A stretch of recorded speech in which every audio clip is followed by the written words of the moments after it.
sinampanan ng reklamo ikalawang batch ng suspect na sinasabi may kinalaman sa hazing kay Marvin Reglos. May live report si Ian Cruz. Ian.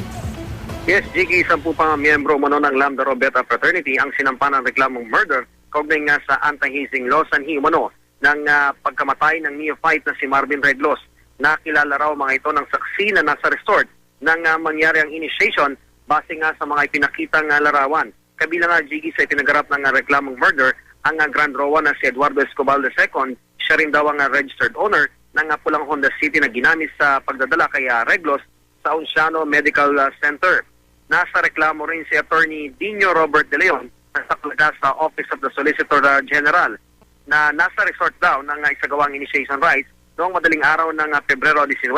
Nakausap na nga sa telepono si Attorney De Leon pero hindi pa raw siya magbibigay ng pahayag hanggat hindi nakikita ang charge sheet. 4 na frat members ang nauna ng sinampahan ng kaso ay sa pulis, posibleng may third batch pa raw ng mga kakasuhan. Kumakalat lamang daw sila ng matibay na ebidensya kahit sino pa man daw ang tamaan ay tuloy lamang daw ang investigasyon. Ayon sa abogado ng pamilya Reglos, ang dalawang neophyte na kasama ni Marvin sa initiation, ire-request daw nilang ipasumpina ng piskalya. Sige? Maraming salamat, Ian Cruz.